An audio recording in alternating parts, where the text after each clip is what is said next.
11.1 might be the craziest patch ever in PvP history, but not for the reasons you might expect. Today, we're here to tell you all about it, and we might be predicting what Blizzard might have in store for the future later on in this video.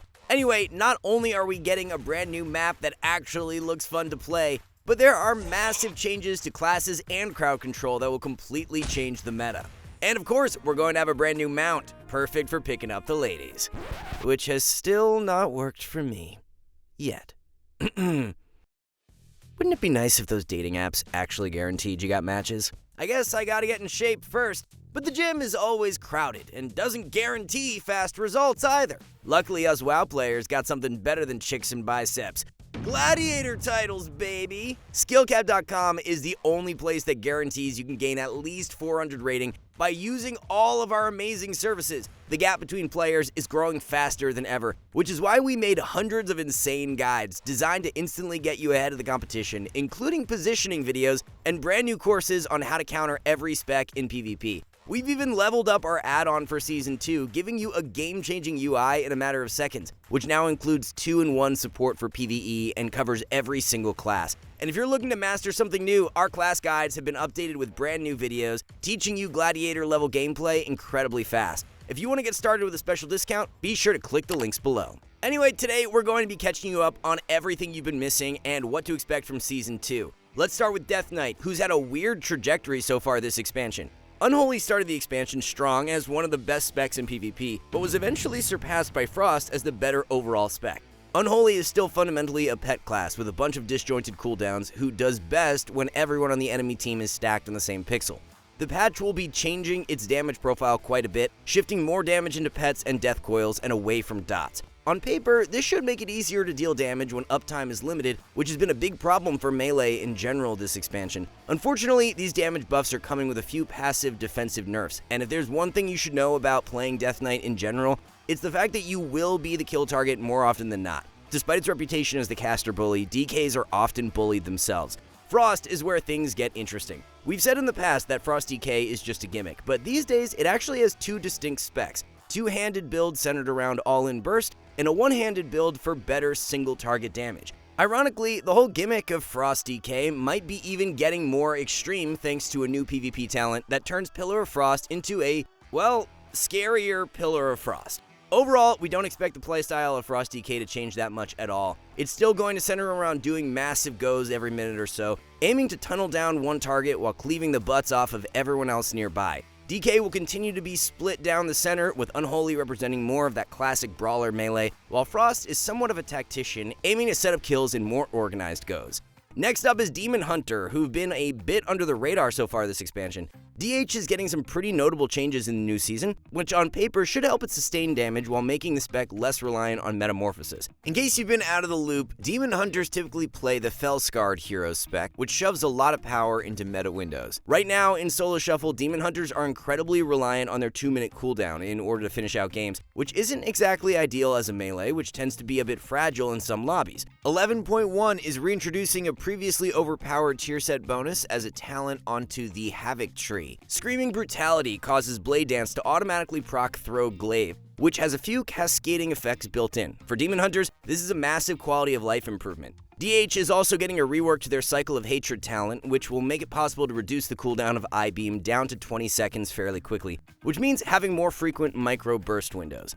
Altogether, this means that Demon Hunter will now have much better sustained damage overall, which might wind up being a very good thing in Solo Shuffle, where they're currently too reliant on their 2-minute burst windows. We should also note that DH is getting a new PvP talent, Illidan's Grasp, which is some Darth Vader type mechanic that lifts players off the ground and allows them to be tossed across the map. We doubt that this will see much play in Arena, but it will definitely be a Twitch clip generator in BG Blitz. Moving on, what's the state of Druids in Season 2? First, the bad news. Cyclone is getting its first major nerf in years, losing 1 second of its overall duration.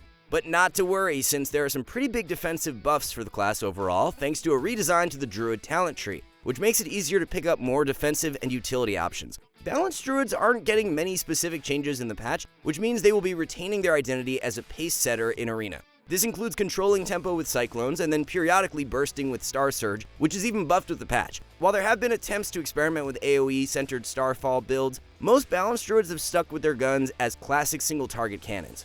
The main skill check for playing Boomkin will be how well you can manage pressure. There's a high chance you will be the kill target every game, and you need to know when it's safe to Cyclone or when it's time to shift into bear form to tank some damage.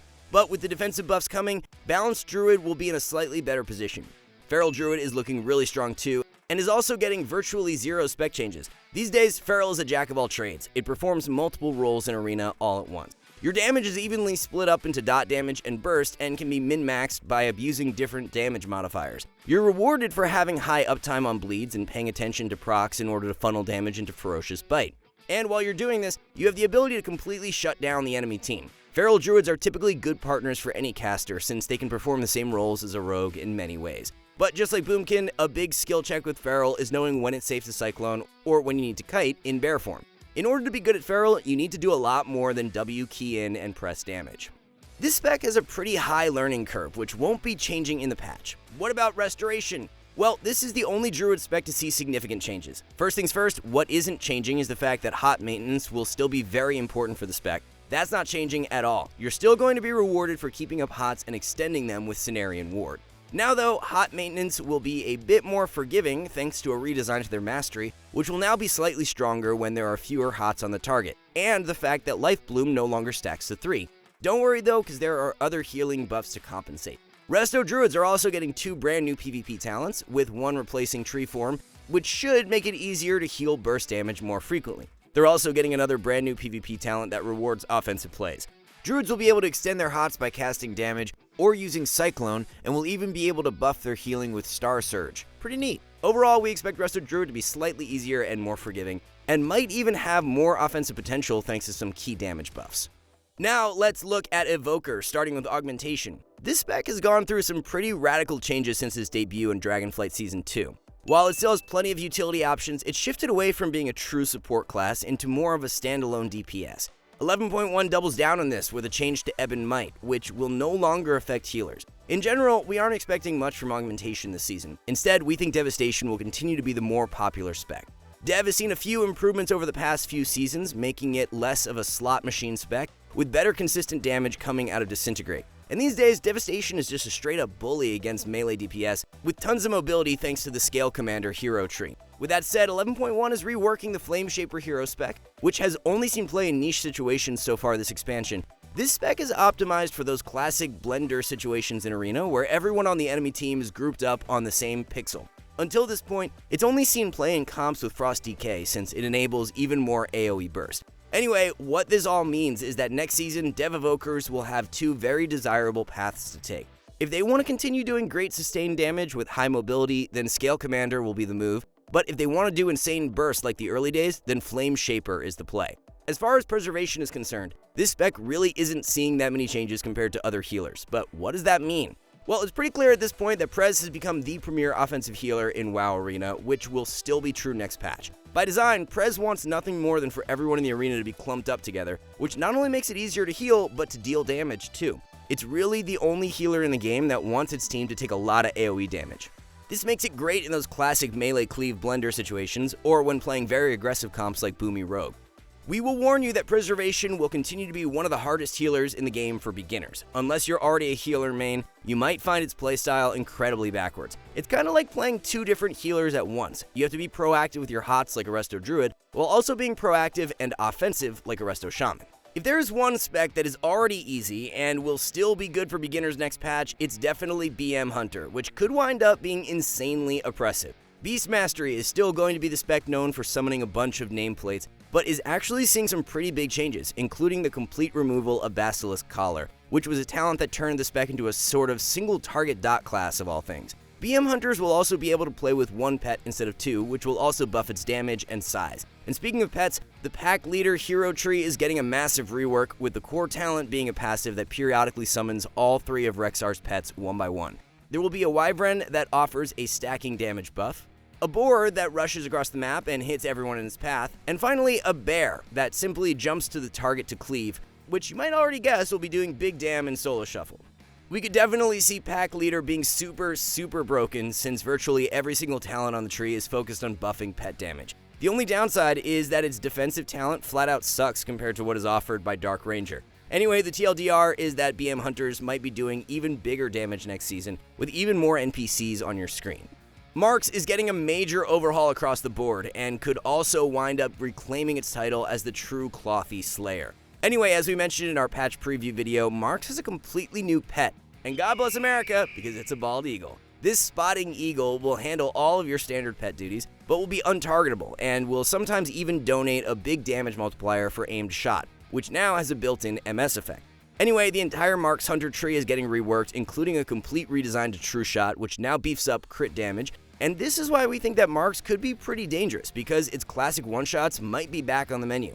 The only thing that could hold Marks Hunters back are, of course, rogues and feral druids, since getting off those aim shots is much harder with a bunch of stuns and disarms standing in the way. Survival is looking pretty interesting next season too. The melee ranged hybrid is becoming slightly more melee based thanks to massive buffs to Mongoose Bite. This will come at the loss of Butchery, but overall survival should be doing more damage and especially more burst. The Sentinel hero tree is also getting a mini rework that will buff survival and marks.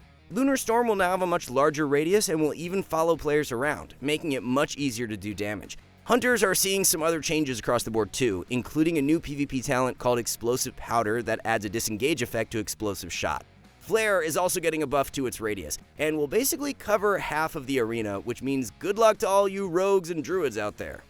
Now let's move on to our mage specs, starting with Arcane. If you haven't played in a while, Arcane is like playing Wii bowling while running full speed on a treadmill. It's the mage spec designed to run around the edge of the map all game, waiting for the perfect moment to line up Evocation, Arcane Surge, Touch of the Magi, and a few different Arcane Missiles procs, all while trying to bowl down enemies with Orb to avoid ever needing to hard cast. Still a bit complicated and weird to say the least. Although it seems like Arcane is getting a lot of changes, the fundamental playstyle will still be the same. Fire is getting some fairly moderate changes to its damage profile, with Blizzard shifting damage away from Fire Blast and Phoenix Flames toward Pyroblast.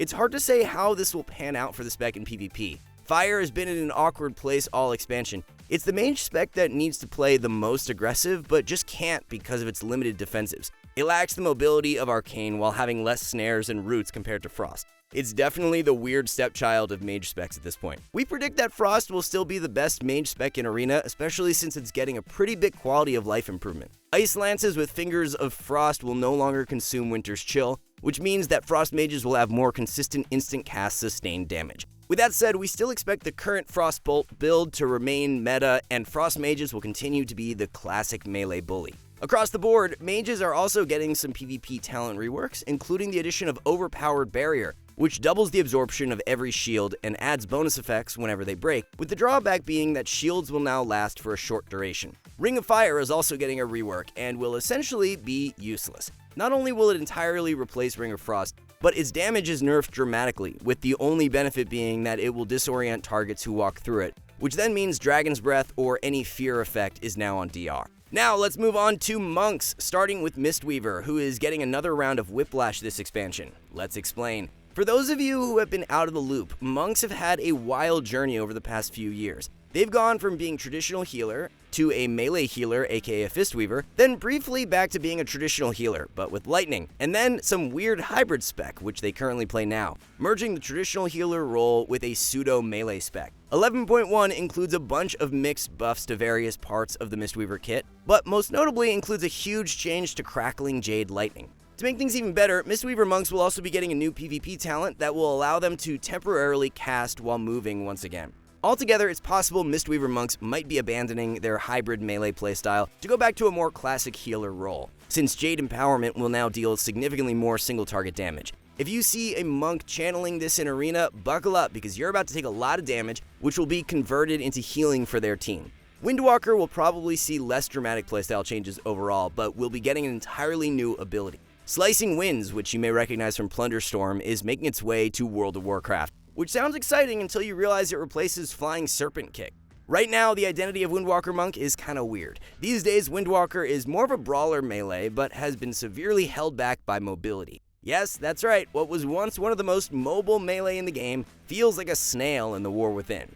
Will Slicing Winds fix this issue? Probably not. Monk will still be one of those melee that excels in situations where it has uptime, but without solid lockdown, it will continue to struggle in caster-heavy lobbies. Moving on, we have our two Paladin specs who had a very solid Season 1. Without a doubt, Holy was the MVP healer for the second half of the season, and had even transitioned to a melee wings playstyle after buffs to the Lightsmith hero spec. Thematically, this spec was interesting, as it literally involved chucking a sword at teammates while having a built-in Spirit Link totem mechanic. Needless to say, it was pretty strong. 11.1 is shifting around the healing profile of Holy Paladins, taking some healing away from Flash of Light to buff Holy Shock and Holy Light of all things, and the patch notes also include some key Lightsmith nerfs, specifically to Tempered in battle. It's likely that Holy Paladins will return to their more traditional Herald of the Sun playstyle, which centers around extending Tyr's deliverance and standing 40 yards away from teamfights. But what might hurt Paladin more than anything else is the removal of the Blessed Hands talent, which means no more double bop or double freedom. To compensate, Holy Paladins seem to be getting Spell Bop, which was previously Ret and Prot exclusive. It's hard to say exactly how strong Paladins will be now that they've lost some of their utility, but we still expect them to be strong in the Season 2 meta. Ret is seeing far fewer changes in 11.1, but will be seeing the departure of one of its most iconic PvP talents. The next patch will say goodbye to Aura of Reckoning, which was the auto-proc wings that Paladins would randomly get throughout Arena.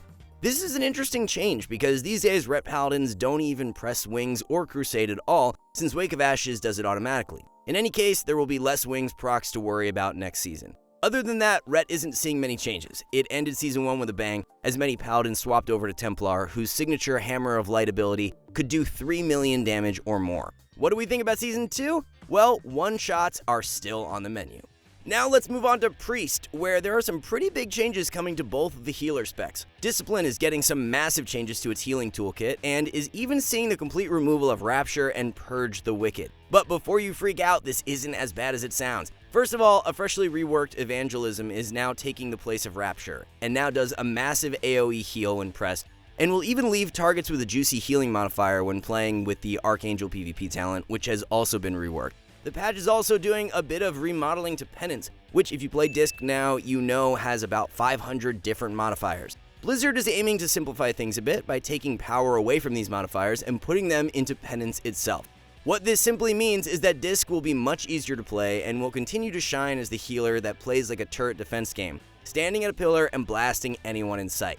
Holy is also seeing a bit of maintenance to its talent tree, and we know this looks like a lot of notes, but don't worry, the playstyle of the spec will largely remain the same. And if anything, expect to see more healing coming out of, well, heal, as in the actual spell. With that said, it's important to remember that the strength of Holy Priest entirely depends on the balance between healing and damage. At the end of the day, it is strictly a throughput-based healer. As long as it can do the majority of its healing with Serenity and Palm, it's totally fine, but things really start to spiral when Holy is forced to hardcast. Shadow is one of the specs fundamentally changing the least in 11.1, seeing virtually zero changes outside some damage buffs. Currently, Shadow Priest is in a really good spot and might be one of the best designed specs in PvP. It's definitely one of the tankiest casters in the game and is one that scales exceptionally well with player skill. Shadow Priests have so many responsibilities in Arena thanks to their utility and damage profile, and you really need to be mechanically proficient to excel at this spec. SP has retained its design as the tempo-based caster. If you can snowball your pressure, you're always going to be ahead. Now, to give you something to look forward to in the new season, Shadow has one of the best tier sets in the game, with Void Eruption and Dark Ascension automatically granting a few seconds of power infusion, allowing you a stronger burst window on demand. Now, out of all the classes in the game, Rogue is seeing the fewest changes by far, and we're sorry to tell all of you Rogue mains out there that almost every spec is getting slightly worse. Before we get into the good news and the bad news for you Peekaboo fans, let's quickly recap the state of Rogue in 2025. Assassination ended Season 1 as one of the best melee in the game. What it lacks in control, it easily makes up for in damage thanks to having incredible multi-target throughput.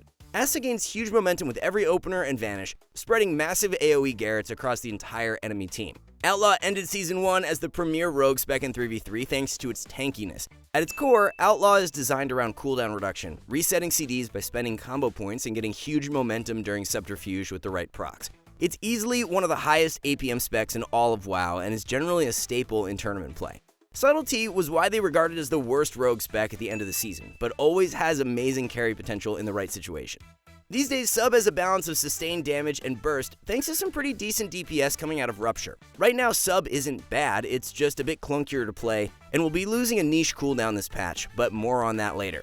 Alright, now the good news. Every rogue spec will now have a new defensive PvP talent called Preemptive Maneuver. which makes the damage reduction portion of Feint insanely broken while in stuns, assuming you're playing with elusiveness. This of course means you might not be able to play cheat death anymore, which is bad news by some definition, but the worst news is the PvP talents you are losing. But before we get into it, we should note that there were last minute damage buffs to every rogue spec just a few days before the patch. Alright, and now for the really bad news for you Pika fans. The controversial physical cloak PvP talent has been completely removed from the game, which will make your life a bit more stressful against virtually every other melee in the game. Outlaw is seeing a 1-2 punch, with both Enduring Brawler and Take Your Cut both being removed from the game. These were both spec-defining PvP talents, and enabled the rogue caster synergy that dominated 3v3 this season. And finally, Sub is seeing the complete removal of Shadowy Duel. This was easily one of the most controversial abilities of all time in PvP, and this change will impact every part of the game, from 2v2 all the way to BG Blitz. Every Shaman spec is also seeing some pretty dramatic changes. Despite the fact that Elemental is getting very few patch notes overall, the spec is fundamentally changing thanks to a rework to Primordial Wave, which could have a lasting impact. The current design of Prim Wave causes Lava Burst to automatically AoE. This is important because it feeds the Ellie Shaman a bunch of Maelstrom, which it can then spend on a bunch of Earth Shocks. In 11.1, Primordial Wave simply just deals damage to every target with Flame Shock, and is no longer even considered a Flame Shock dot itself. This means Ellie Shamans will be losing a bunch of AoE damage and all the downstream effects. Overall, this is a negative change for the spec, but it will be picking up a bit more utility thanks to a Healing Stream totem buff. But this is a drop in the bucket compared to what was lost. Blizzard is also continuing to add Lightning Bolt and Chain Lightning buffs to the spec, which it's done in the past, but is something that repeatedly fails over and over. For Ellie to be good, it needs those juicy meatballs. Enhancement Shaman, on the other hand, is getting a massive list of changes, with Blizzard explicitly stating that they want to shift its damage profile from spenders into builders. Now, in case you don't know anything about Enhance, the spec has two builds that it swaps between every season in recent years. One build focuses primarily on Lava Lash. This is the high APM and rotationally bloated version of Enhance, since it means sequencing through a bunch of attacks in a very precise order. Then there is the Storm Strike version of Enhance, which requires nothing more than a Donkey Kong bongo controller in order to play. Next season's tier set seems to be based around this build, which means that Enhance could wind up being significantly easier to play in the new patch. Enhance ended Season 1 as a high-tier melee, and given all the damage buffs it's getting, it's super likely that it will remain one of the best melee DPS going into Season 2. That brings us to Restoration Shaman, which, as we've already mentioned, has already taken the backseat to Evoker so far this expansion. 11.1 introduces a few changes to Restoration Shaman, but most notably includes the complete removal of Primordial Wave, which will redefine burst healing for the spec in the foreseeable future. What's interesting though is that Resto is picking up a brand new talent called Therazan's Resilience, which causes Earth Shield to not lose charges. Unfortunately, this shares a talent slot with Reactive Warding, which has been a key part of healing so far this expansion. Mana Tide is now baked directly into Healing Tide, which seems like a good thing on paper because it means less button bloat, but this could also backfire, since these days players snipe down totems like it's a Wild West shootout. Overall, it's really hard to predict how the spec will feel next season. It's pretty clear that many of these changes were made without PvP in mind. Blizzard's goal is to simplify the spec, but it's done so in a way that makes Shaman a bit worse in PvP. And as we've already mentioned, Resto Shamans have already lost their title as the #1 aggressive healer. These days, Evokers just fill the role even better. Now let's move on to Warlocks, who is another class seeing very few changes overall. If you haven't played much this expansion, what you need to know first is that Affliction has been the best Warlock spec in Season 1 and is completely different compared to the past. Gone are the days of tab targeting to spread UA. Affliction is now a single target burst spec in some ways, with Haunt doing ridiculous damage during cooldown windows. With that said, Affliction will be getting one of the best tier sets in Season 2, which will automatically spread UA to multiple targets, while also buffing its damage. That's right, priests, you might want to hold off on that Mass Dispel key. If there was one spec to win the most improved award of Season 1, it was definitely Demonology Warlock, who has seen multiple quality of life improvements over the past few months. You should already know that Demo is the classic nameplate simulator, summoning imps, dogs, and slightly bigger dogs to overwhelm the opponent's screen. In the past, Tyrant was a fundamental part of Demo damage. It was one of the scariest cooldowns in the game, but had one big drawback: the fact that it would occasionally stub its toe and forget that it even exists. These days, damage has been shifted away from Tyrant, whose main role now is to conduct the orchestra of demons on screen. Overall, Demo is one of the better specs in the game, but it still requires a bit more hard casting than everyone else. Out of all three Warlock specs, Destro is seeing potentially the biggest changes, with Dimensional Rift now being a passive proc with an optional talent. Destro has been the weakest Warlock spec for a few months now. It's definitely the easiest mechanically since virtually all of its damage is instant cast, but it suffered the classic problem of not having finishing power in Arena. More often than not, it spends the game hopping around the arena, cycling through its 3 instant cast buttons, hoping that someone will eventually die. Now, there is one reason to be optimistic, as Bonds of Fel is getting a pretty significant buff. This is a key spell not only for damage, but also managing interrupts. Warlocks are also getting a completely new Healthstone PvP talent, turning it from a heal into a mini Bloodlust. It's hard to say if this will see much play outside of very specific matchups, since Healthstone is such an important team-wide defensive cooldown. Unfortunately, these new talents are coming with the removal of Call Observer, which will no longer be a PvP talent for any Warlock spec. That finally brings us to Warrior. Overall, the class had a very strong Season 1, even though Arms was lagging slightly behind. Not to worry, because the spec is seeing some pretty massive damage buffs across the board, with its hat-trick combo of Mortal Strike, Overpower, and Execute all getting damage increases. With that said, Blizzard is aiming to simplify the rotation slightly by shifting the Mortal Strike damage buff from Overpower directly into MS itself. This is sticking on the theme of this expansion to make rotations feel a bit more fluid. Adding to this is the fact that Sharpened Blade is now a passive proc based into Colossus Smash and Warbreaker, which means you'll now have one free keybind. The wildcard, as always, is simply uptime and numbers. If Arms is doing more damage than Fury, then it will be the de facto spec, simple as that. And speaking of which, Fury Warrior is getting some pretty hefty damage buffs too, and even a rework to Reckless Abandon, a talent that hasn't seen much play this season. If you've been gone for a while, Fury is one of the lucky specs to have 2 viable hero trees in PvP, with both Slayer and Mountain Thane each performing a unique role. Slayer is overall better for mobility and can even do some pretty nasty burst with Blade Storm. Mountain Thane, on the other hand, was a bit slept on early into the expansion, but actually has a defined role now as a solid option into melee cleaves, as the entire tree centers around Thunderclap and doing big AoE damage. No matter what happens next season, you can count on Fury being the high APM spec. It plays the brawler role better than anyone else. If given enough uptime, Fury will beat the pants off of any opponent. Warriors are also getting 2 new PvP talents across the board. The first is Berserker Roar, which basically replaces War Banner, baking its effect directly into Berserker Shout. Warriors will also be getting a new Dragon Charge that replaces Heroic Leap, charging forward a massive distance and knocking away anyone in its path. Overall, we expect Warrior to continue to strike a balance between being highly accessible while still feeling rewarding. Alright, so what do we think about the future of PvP? Well, it seems like the 11.1 class changes feel more like a new expansion release than a typical patch. It's pretty clear that Blizzard is just massively behind on development these days, probably because they're releasing like 10 different versions of the game every year. Anyway, their class design philosophy seems to be making classes feel easier to play, which is why they've merged some spells together, or made entire abilities passive in order to cut down on button bloat.